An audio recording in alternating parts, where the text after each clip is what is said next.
नमस्कार, आप देख रहे हैं द न्यूज, आपके साथ मैं सृष्टि मिश्रा। तो आज का चरण हो गया समाप्त, 5th फेज वोटिंग बंद हो गई। और आपको बता दें इसी बीच ईवीएम में कैद हो चुकी है चुनावी किस्मत, क्योंकि आज ही तय यहां पर जितनी सीटों पर मतदान हुआ है तय हो जाएगा कि किसका पलड़ा भारी है। बता दें आपको इसी बीच उद्धव ठाकरे बौखला गए। महाराष्ट्र के पूर्व मुख्यमंत्री उद्धव ठाकरे ने बड़ा इल्जाम चुनाव आयोग पर लगाया है और कह रहे हैं कि जानबूझकर यहां पर कुछ जगह पर धीमी मतदान कराई गई है और जहां पर शिवसेना के लिए लोगों का जोश दिखा वहां पर ईवीएम खराब हो गए, ईवीएम मशीन खराब हो गई। इसको लेकर हमने चुनाव आयोग से शिकायत की है और हो सकता है तो अदालत पहुंचेंगे।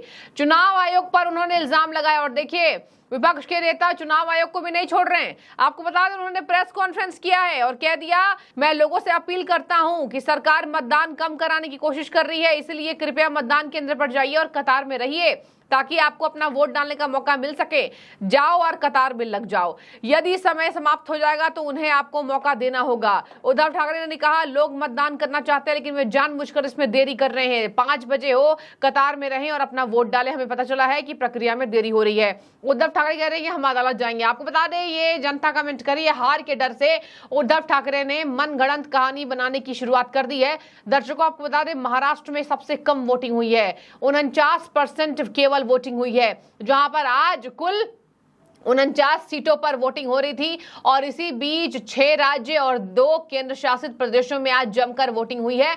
सबसे ज्यादा आंकड़ा पश्चिम बंगाल का रहा 73% और सबसे कम आंकड़ा महाराष्ट्र का रहा। जम्मू कश्मीर के लोगों ने कमाल कर दिया, 1998 के बाद 56% की वोटिंग हुई है। और लद्दाख में भी सुपर्ब तरीके से वोटिंग हुई है, जहां लद्दाख में वोटिंग परसेंट 71 से ज्यादा आंका गया है। अब मैं बात करूंगी उद्धव ठाकरे की। आपको बता दें उद्धव ठाकरे लगातार कह रही है कि बीजेपी हारने वाली है, गठबंधन जीतने वाला है। आपको बता दें उद्धव ठाकरे ने कहा कि जहां पर शिवसेना के लोग वोट डालना चाहते हैं वहां प्रक्रिया धीरे हो रही है, बीजेपी जानबूझकर ऐसा कर रही है। एक बार फिर से इल्जाम भारतीय जनता पार्टी पर।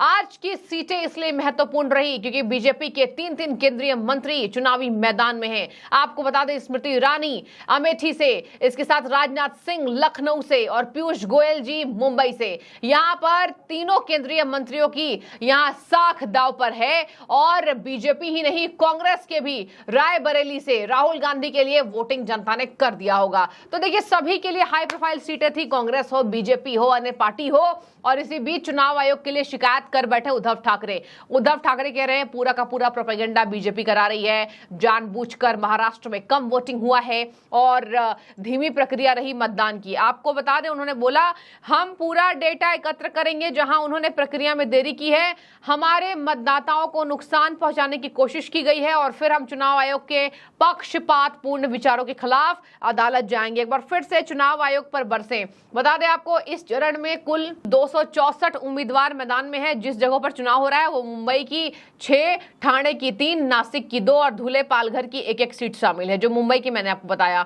अब तक 4 चरण में 35 सीटों का चुनाव हो चुका है। राज्य में 48 सीटें हैं। महाराष्ट्र, बिहार, उत्तर प्रदेश, ये 3 राज्य ऐसे हैं जो इस बार ईवीएम में इनके वोटिंग अगर हो गई तो समझ जाइए ईवीएम में कैद हो चुका। सरकार किसकी बन रही है? मोदी सरकार बन रही है, रिपीट होने जा रही है तीसरी बार, या फिर इंडिया गठबंधन की सरकार आएगी। हालांकि भविष्यवाणी हो चुकी है, सट्टा बाजार आ चुका है, पीके की भविष्यवाणी हो चुकी है, फलौदी सट्टा बाजार की माने, बड़े बड़े राजनीतिक धुरंधरों की माने तो सब कह रहे हैं कि डाउट नहीं है, कुछ कुछ सीटें भले कम हो लेकिन तीसरी बार केंद्र में मोदी सरकार अनडाउटेडली बनने जा रही है। लेकिन हम तब भी ये बात नहीं कहेंगे क्योंकि सबको इंतजार करना होगा 4 जून का। आपको बता दें महाराष्ट्र में चुनाव हो गए खत्म और यहां पर उत्तर प्रदेश की सीटों पर भी मतदान हुआ, जहां पर कुछ कुछ सीटें अभी बची हुई है हाई प्रोफाइल, जैसे बनारस। हालांकि आपको बता दें कि इतनी भीषण गर्मी में दर्शकों दोपहर में बिल्कुल सन्नाटा पसरा हुआ था, लेकिन आज सितारे चमके।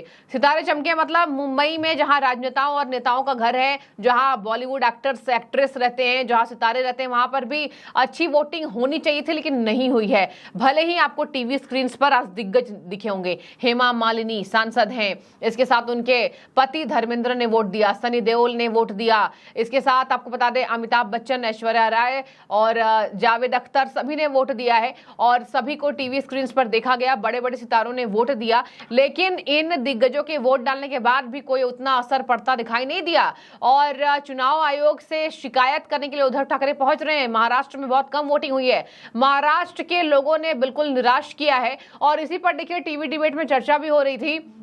जानी मानी TV news anchor Anjana Om Kashyap भी इस बात पर चर्चा कर रही थी कि आखिर इस बार क्यों वोटिंग कम हुई है। क्या चुनाव आयोग को सोचना चाहिए कि इतना ज्यादा चुनाव के डेट्स आगे नहीं बढ़ाने चाहिए थे। बिल्कुल चुनाव आयोग ने इस जो चुनाव को खींचा है तो भीषण गर्मी के कारण दोपहर में लोगों की कतारें बिल्कुल खत्म हो जा रही है, लेकिन उसके बावजूद भी देखिए अब ईवीएम में फैसला तो हो चुका है और इसी बीच जहां पर कम वोटिंग हुई है एक बार चुनाव आयोग इस बात पर जरूर विचार विमर्श करता नजर आएगा। आपको बता दें उड़ीसा और पश्चिम बंगाल के कुछ मतदान केंद्रों पर दर्शकों ईवीएम मशीन खराब होने की शिकायत दर्ज की गई है और पश्चिम बंगाल में तो क्या ही कहने, पश्चिम बंगाल के एक दो जगहों पर फिर से झड़प हुई है और इसको मैं खूनी हिंसा इसलिए करार दे रही हूं क्योंकि आपने देखा पिछले मतदान के दिनों में वहां पर टीएमसी कार्यकर्ता की हत्या तक हो गई। तो टीएमसी जहां है वो तो ये सब होता ही रहता है और ये हम नहीं कह रहे, पूरी देश की जनता जानती है। जबकि चुनाव आयोग ने स्पेशल मीटिंग बंगाल में की थी कि बंगाल में चुनाव शुरू होने से पहले हम ये आह्वान कर रहे हैं, चेतावनी दे रहे हैं और सरकार को आश्वस्त करना होगा कि चुनाव अच्छे से होगा। बता दें आपको कुल मिलाकर टोटल ऑल ओवर फिगर पे मैं ध्यान दूं, शाम 5 बजे तक जितने जगहों पर मतदान हुआ उसका परसेंट 60% के केवल करीब पहुंचा है और सबसे कम यहां पर महाराष्ट्र की जनता ने वोट दिया है। उत्तर प्रदेश के एक गांव में चुनाव बहिष्कार हुआ और 6 राज्यों और 2 केंद्र शासित प्रदेशों की 49 सीटों पर आज वोटिंग हो गई है। 56.68 दशमलव शाम 5 बजे तक मैं बता रही हूं, 6 बजे बाद ये आंकड़ा बढ़ जाएगा तो समझिए 3-4% केवल बढ़ोतरी हो रही है। तो पूरा मैं अगर मिला दूं तो खाका जो तैयार हो रहा है वो केवल 60% का हो रहा है।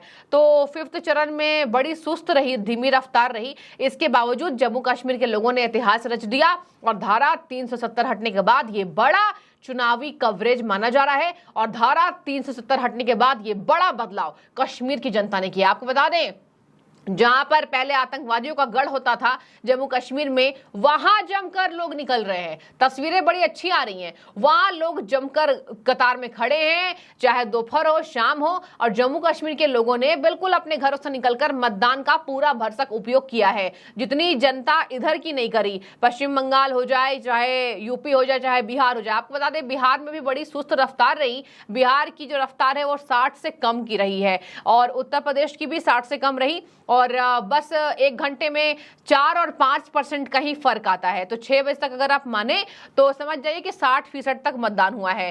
तो इधर आपको बता दें कि यहाँ पर सीएम ममता बनर्जी कह रही है कि मतदान हो चुका है 5वें चरण का, हम जीत रहे हैं।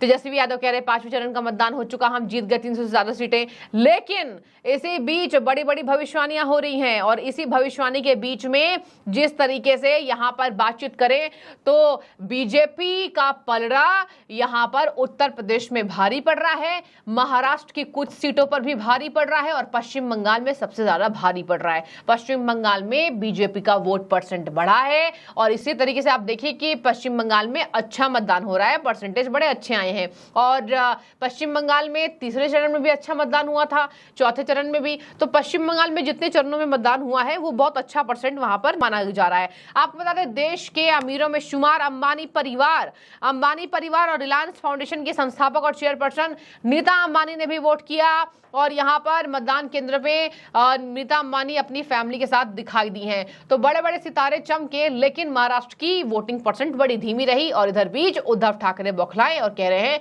चुनाव आयोग से हम शिकायत करेंगे और हो सके तो अदालत जाएंगे। तो विपक्ष के नेताओं को आप देखिए हर जगह ईवीएम पर ठीकरा फोड़ रहे हैं। देखने वाली बात होगी, आज 5 चरण बीत चुके, दर्शकों केवल 2 फेजेस बचे हुए हैं और 4 जून को आप सबके सामने आ जाएगा चुनावी रिजल्ट, किसका पलड़ा भारी होगा। आपको क्या लगता है, जरूर अपनी राय रखिए। बहुत शुक्रिया आपका द न्यूज से जुड़ने के लिए।